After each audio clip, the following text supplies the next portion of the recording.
আসসালামু আলাইকুম। এখন দেখবেন সংবাদ শিরোনাম। সায়েন্স ল্যাব, টেকনিক্যাল ও তাঁতীবাজার মোড়ে ৭ কলেজের শিক্ষার্থীদের অবরোধ। ঢাকা সেন্ট্রাল ইউনিভার্সিটির চূড়ান্ত অধ্যাদেশ জারির দাবি। ইসিতে চলছে আপিল শুনানি। প্রার্থিতা ফিরে পেলেন আরও ২৮ জন। নানা টানাপোড়েন সমীকরণের পর ঘোষণা হচ্ছে জামায়াত নেতৃত্বাধীন জোটের আসন। ভোট শান্তিপূর্ণ করতে মোতায়েন থাকবে বিজেপির ৩৭,০০০ সদস্য। সাতকানিয়ার কুচকাওয়াজে জানালেন উপদেষ্টা, সীমান্তে কঠোর হওয়ার ঘোষণা। শতাধিক গুম খুনের মামলায় বিচার শুরু হলো সাবেক সেনা কর্মকর্তা জিয়াউল আহসানের। ৮ ফেব্রুয়ারি থেকে সাক্ষ্য গ্রহণ। এতক্ষণ দেখছিলেন সংবাদ শিরোনাম, এখন দেখবেন বিস্তারিত। ঢাকা সেন্ট্রাল ইউনিভার্সিটির অধ্যাদেশের হালনাগাদ খসড়ার অনুমোদনের পাশাপাশি রাষ্ট্রপতি কর্তৃক চূড়ান্ত অধ্যাদেশ জারির এক দফা দাবিতে সড়ক অবরোধ করে বিক্ষোভ করছে ৭ কলেজের শিক্ষার্থীরা। রাজধানীর সায়েন্স ল্যাব, টেকনিক্যাল ও তাঁতীবাজার মোড় অবরোধ করেছে শিক্ষার্থীরা। টেকনিক্যাল মোড়ে অবস্থান নিয়েছে বাংলা কলেজ ও তিতুমির কলেজের শিক্ষার্থীরা। সায়েন্স ল্যাব মোড়ে অবস্থান নিয়েছে ঢাকা কলেজ, ইডেন কলেজ ও বদরুন্নেসা কলেজের ছাত্রছাত্রীরা। এছাড়া তাঁতীবাজার মোড়ে অবস্থান নিয়েছে কবি নজরুল ও শহীদ সোহরাওয়ার্দী কলেজের শিক্ষার্থীরা। আগামীকালের মধ্যে দাবি বাস্তবায়ন না হলে শিক্ষার্থীদের কর্মসূচি চলমান থাকবে। শিক্ষার্থীরা জানান, অধ্যাদেশের সুনির্দিষ্ট তারিখ ঘোষণা করলেই রাস্তা ছেড়ে দেওয়া হবে। এই আন্দোলনের ফলে আশপাশের সড়কে তীব্র যানজটের সৃষ্টি হয়েছে। অনেকেই গন্তব্যে পৌঁছাতে পায়ে হেঁটেই রওনা দিয়েছেন। 90% হইছে, বাট 10% এখন কেন আটকে রয়েছে? আমাদের ক্লাস ঠিক মতন হচ্ছে না। ক্লাস হলেও আমরা কোনো পরিচয় নাই আমাদের, আমরা কোথায়?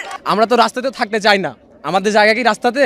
আশ্বাস দিয়েছে যে অধ্যাদেশ দিবে, কিন্তু সেই অধ্যাদেশ আলটিমেটলি আমরা পাইনি, যার কারণে আমাদের এই রাস্তা নেমে আসা। যতক্ষণ না আমাদের অধ্যাদেশ সরকার জারি করবে ততক্ষণ আমরা এখানে অপেক্ষা করব। সাধারণ মানুষের আমাদের কষ্ট হইতেছে, ছোট বাচ্চা নিয়ে হাঁটার লাগতেছে। একটা রুগী আসতে পারতেছে না, আজকে তার পরিবারের রুগী হইতো কি বলতেন।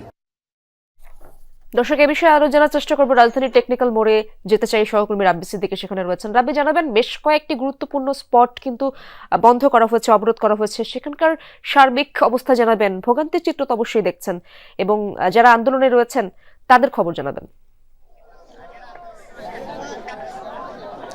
শুরুতেই বলে নিই, শিক্ষার্থীদের এই দাবিটি কিন্তু পুরনো। তারা কিন্তু বেশ কয়েকবার কিন্তু তাদের যে বিশ্ববিদ্যালয় হবার জন্য সরকারের কাছে বারবার করে তারা এই দাবিটি জানিয়েছেন, খুব দ্রুতই যেন বিশ্ববিদ্যালয়ের অধ্যাদেশের যে প্রজ্ঞাপন, সেই প্রজ্ঞাপনটা যেন তারা দেয়। কিন্তু সেই কথা কিন্তু সরকার শোনেনি, এবং সে কারণেই কিন্তু তারা গতকাল কিন্তু ঘোষণা দিয়েছে আজকে ঢাকার 3টি প্রবেশ মুখে তারা অবস্থান নেবে।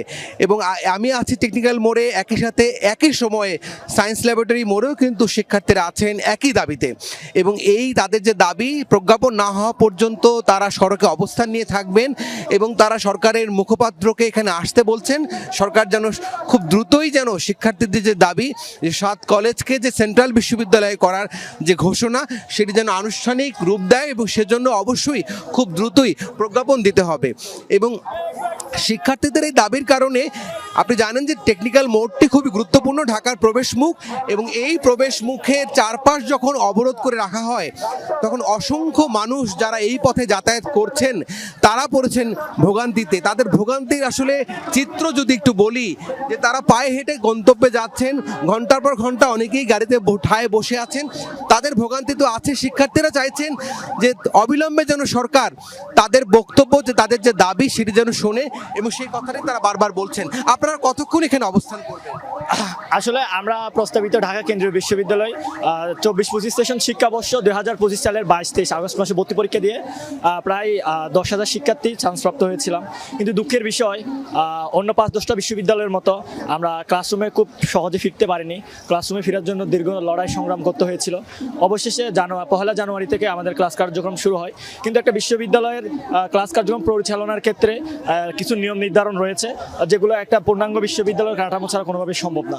সেই পূর্ণাঙ্গ বিশ্ববিদ্যালয়ের কাঠামো তথা অধ্যাদেশের জন্য আজকে আমরা ঐতিহ্যবাহী 7 ক্যাম্পাসের প্রত্যেক সেশনের স্টুডেন্ট আজকে ঢাকা শহরে বিভিন্ন গুরুত্বপূর্ণ জায়গায় ব্লকেট কর্মসূচি করেছি। এই ব্লকেট কর্মসূচি ততক্ষণই থাকবে যতক্ষণ না পর্যন্ত রাষ্ট্র আমাদের সুস্পষ্ট ব্যাখ্যা দিয়ে, মানে অধ্যাদেশটা জারি না করতেছে। প্রজ্ঞাপন চাচ্ছেন আর কি? হ্যাঁ। ধন্যবাদ। শুনছিলেন তাদের সে বক্তব্য, তারা এই দাবিতে তারা কিন্তু এখানে রাজপথে অবস্থান নিয়েই থাকবেন। ধন্যবাদ আপনাকে রাব্বি। ত্রয়োদশ জাতীয় সংসদ নির্বাচনে আপিল শুনানির পঞ্চম দিনে এখন পর্যন্ত 37টি আবেদনের শুনানি হয়েছে। প্রার্থিতা ফিরে পেয়েছেন 28 জন। নামঞ্জুর করা হয়েছে 5 জনের আপিল। 2 জনের আবেদন শুনানি স্থগিত রাখা হয়েছে। মধ্যাহ্নভোজের পর আবার শুরু হবে শুনানি। এছাড়া অনুপস্থিত ছিলেন 2 জন আবেদনকারী। সব মিলিয়ে গত 4 দিনে 203 জন তাদের প্রার্থিতা ফিরে পেয়েছেন। 18 জানুয়ারি পর্যন্ত চলবে এই আপিল শুনানি। এবারে নির্বাচনে মনোনয়নপত্র বাতিল ও গ্রহণের সিদ্ধান্তের বিরুদ্ধে নির্বাচন কমিশনে মোট 645টি আপিল আবেদন জমা পড়েছে।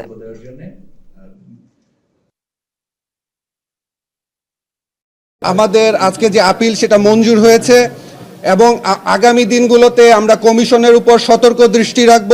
আমার স্বাক্ষরকে মৃত্যু ব্যক্তির স্বাক্ষর হিসাবে 29 তারিখ দিয়ে এখানে রিপোর্ট পাঠাইছেন। অত্যন্ত দুঃখের বিষয় যে উনি একটা জেলা প্রশাসক, তিনি এই কেনই ভুলটা করলেন। দর্শক, নির্বাচন কমিশনে রয়েছেন আমার সহকর্মী লাভলি বিথি, সেখানকার আপডেট জানার চেষ্টা করবো। বিথি, জানাবেন বিরতির পর কি আপিল শুনানি আবারও শুরু হয়েছে কিনা এবং সবশেষ কি আপডেট রয়েছে আপনার কাছে? ইশরাত, ইতোমধ্যে যেহেতু 2টা বেজে গেছে, ইতোমধ্যে শুনানি শুরু হয়ে গেছে। বিরতির আগ পর্যন্ত যদি বলি, এখনও পর্যন্ত 50 জনের আপিল শুনানি হয়েছে, যার মধ্যে 41 জনের মঞ্জুর হয়েছে, 9 জন নামঞ্জুর হয়েছে। অর্থাৎ এর আগে পেন্ডিং ও অনুপস্থিত যারা ছিলেন সেই বিষয়গুলোর সমাধান হয়ে গেছে। মূলত হলফনামায় তথ্যের অমিল, স্বাক্ষর, এই ধরনের ছোটোখাটো বিষয়গুলোর ক্ষেত্রে হিসেবের গরমিল, টাকার অঙ্কের গরমিল, অথবা কেউ হয়তো আয়কর রিটার্ন দেখাননি, তো সেইগুলো খুব দ্রুত সমাধান হয়ে যাচ্ছে। খুব বেশি সময় নিচ্ছেন না শুনানি করতে। তবে ঋণ খেলাপি হলে অথবা স্বতন্ত্র ভোটারের ক্ষেত্রে 1% যে ভোটার আছে তাদের যাচাই বাছাই করা, তাদের সব খোঁজ খবর নেওয়া, সেইখানে গরমিল পেলে, অর্থাৎ কারো হয়তো 5টি, কারো 7টি, অথবা কারো 10 জন যে ভোটারের তথ্য নিতে হয়, কারোর সাথে মিল পাওয়া যায়নি। 10 জনই বলেছে যে তারা স্বাক্ষর করেন। তো এই ধরনের কিছু অভিযোগ আছে এবং এই ক্ষেত্রে যারা আপিল করেছেন সে আপিলকারীর পক্ষ থেকে এফিডেভিট করে তাদের যতজনের কম ছিল ভোটার বা যাদের কোনো তথ্য পাওয়ার জন্য তাদের স্বাক্ষর এফিডেভিট দেওয়া হয়েছে, অথবা প্রার্থীরা সেই ভোটারদেরকে উপস্থিত করেছে এবং তথ্য এবং আপডেটেড তথ্য পেলে এবং গরমিল না পেলে মঞ্জুর করে দেয়। অর্থাৎ আজকে যেহেতু বললাম যে 41টি মঞ্জুর হয়েছে, তার মানে মঞ্জুরের সংখ্যাটাই বেশি, কারণ কমিশন এই ক্ষেত্রে কোনো জটিলতা, খুব বড় কোনো জটিলতা রাখছে না। বলেছে যে মনোনয়ন যাচাই বাছাই এবং আপিল শুনানির ক্ষেত্রে একটু শিথিল করার কথা বলেছিলেন। ছোটোখাটো ক্ষেত্রে যাদের মনোনয়নপত্র বাতিল করেছে সেক্ষেত্রে রিটার্নিং কর্মকর্তাদেরকে কমিশনাররা প্রশ্ন করেছেন যে